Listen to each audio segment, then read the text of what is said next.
Hi, welcome back to Mangalore food kitchen. ಇವತ್ತಿನ ವಿಡಿಯೋದಲ್ಲಿ ನಾನು ನಿಮಗೆ ಸಿಂಪಲ್ ಆಗಿ ಮೂಲಂಗಿ ಪಲ್ಯ ಹೇಗೆ ಮಾಡ್ತಾರೆ ಅಂತ ಹೇಳಿಕೊಡ್ತೇನೆ. ತುಂಬ ಜನ ಮೂಲಂಗಿ ಸಾಂಬಾರ್ ಮಾಡ್ತಾರೆ, ಅದರ ಪಲ್ಯ ಬಾರಿ ಕಡಿಮೆ ಜನ ಮಾಡೋದು. ನೀವು ಒಂದು ಸರ್ತಿ ಮಾಡಿ ಪಲ್ಯ ನೋಡಿ ಹೇಗೆ ರುಚಿಯಾಗಿರುತ್ತೆ ಅಂತ. ಹಾಗಾದ್ರೆ ಬನ್ನಿ ಶುರು ಮಾಡೋಣ.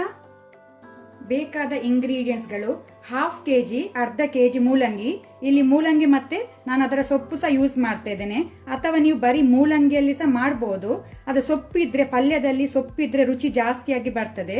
ಸೊ ಸೊಪ್ಪು ಸಿಕ್ಕಿದ್ರೆ ನೀವು ಸೊಪ್ಪು ಯೂಸ್ ಮಾಡಿ.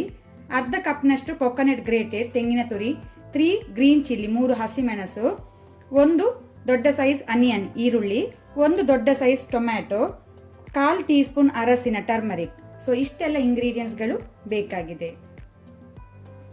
ಈಗ ನಾನಿಲ್ಲಿ ಪಾತ್ರೆ ಬಿಸಿಗಿಟ್ಟಿದ್ದೇನೆ. ಪಾತ್ರೆಗೆ 1 ಟೇಬಲ್ ಸ್ಪೂನ್ ಅಷ್ಟು ಕೊಕೊನಟ್ ಆಯಿಲ್, ಅಥವಾ ನೀವು ಬೇರೆ ಕುಕ್ಕಿಂಗ್ ಆಯಿಲ್ಸ್ ಯೂಸ್ ಮಾಡ್ಬೋದು. ಎಣ್ಣೆ ಬಿಸಿ ಆಗಲಿ. ಈಗ ಎಣ್ಣೆ ಬಿಸಿಯಾದ ನಂತರ ಅನಿಯನ್ ಈರುಳ್ಳಿಯನ್ನು ಹಾಕೊಳ್ಳುವ. ಇಲ್ಲಿ ಸಾಸಿವೆ ಯೂಸ್ ಮಾಡುವುದಿಲ್ಲ, ಸೊಪ್ಪು ಹಾಕೋದ್ರಿಂದ ಮೂಲಂಗಿದ್ದು ನಾವು ಸಾಸಿವೆ ಯೂಸ್ ಮಾಡುವುದಿಲ್ಲ. ಬರೀ ಮೂಲಂಗಿ ಇದ್ರೆ ನೀವು ಒಗ್ಗರಣೆಗೆ ಸಾಸಿವೆ ಹಾಕ್ಬೋದು.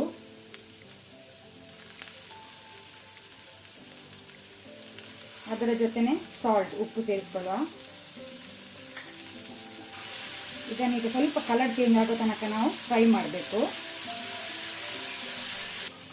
ಇಲ್ಲಿಗ ಈರುಳ್ಳಿ ಪಿಂಕ್ ಆಗಿದೆ, ಸಾಕು. ಈಗ ಇದರ ಜೊತೆ ನಾವು ಹಸಿಮೆಣಸು, ಗ್ರೀನ್ ಚಿಲ್ಲಿ ಸೇರಿಸ್ಕೊಳ್ಳುವ. ಆನಂತರ ಟೊಮ್ಯಾಟೊ,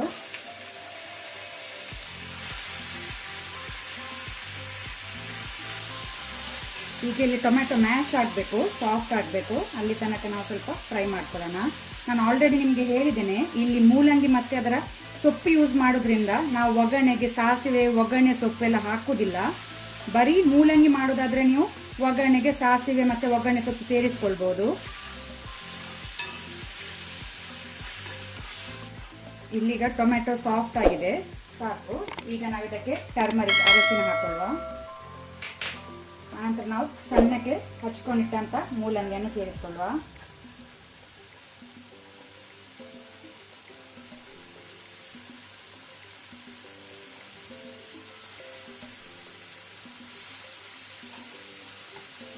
ಅದರ ಜೊತೆನೆ ಮೂಲಂಗಿ ಸೊಪ್ಪು ಸಹ. ಈಗ ಒಳ್ಳೆ ರೀತಿ ಮಿಕ್ಸ್ ಆದ ನಂತರ ಫ್ಲೇಮ್ ಮೀಡಿಯಂ ಅಲ್ಲಿ ಇಟ್ಕೊಳ್ಳಿ. ಇಲ್ಲಿ ಸೊಪ್ಪು ಇರುವುದರಿಂದ ಸೊಪ್ಪು ಸ್ವಲ್ಪ ನೀರು ಬಿಡ್ತದೆ, ನೋಡ್ಕೊಂಡು ಸ್ವಲ್ಪ 1/4 ಲೋಟ ಅಷ್ಟು ನೀರು ಸೇರಿಸ್ಕೊಳ್ಳಿ, ಜಾಸ್ತಿ ಬೇಡ.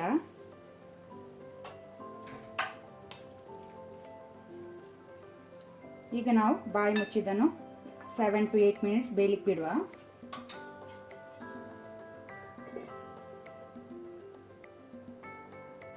ಈಗ ಇಲ್ಲಿ ಸೊಪ್ಪು ಬೆಂದಿದೆ, ಸಾಕು. ಈಗ ಮೇಲಿಂದ ಕೊಕೊನಟ್ ಗ್ರೇಟೆಡ್, ತೆಂಗಿನ ತುರಿಯನ್ನು ಹಾಕೊಳ್ಳುವ. ಒಮ್ಮೆ ಮಿಕ್ಸ್ ಮಾಡ್ಕೊಳ್ಳಿ ಇದನ್ನು.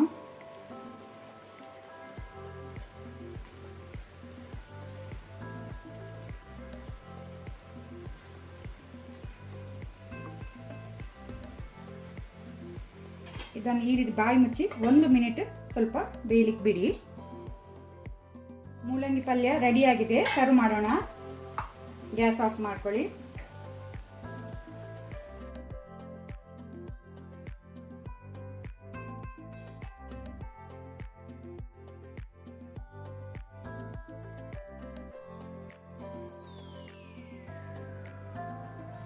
ಇವತ್ತಿನ ವಿಡಿಯೋ ಇಷ್ಟ ಆದರೆ ನನಗೆ ಒಂದು ಲೈಕ್ ಕೊಡಿ. ಹಾಗೆಯೇ ಹೊಸೊಬ್ರು ಯಾರಾದರೂ ನಮ್ಮ ಚಾನಲ್ ನೋಡ್ತಾ ಇದ್ದರೆ ಪ್ಲೀಸ್ ಸಬ್ಸ್ಕ್ರೈಬ್ ಮಾಡಿ. ಈ ವಿಡಿಯೋವನ್ನು ನಿಮ್ಮ ಫ್ಯಾಮಿಲಿ, ಫ್ರೆಂಡ್ಸ್ ಜೊತೆ ಶೇರ್ ಮಾಡಿ. Thank you.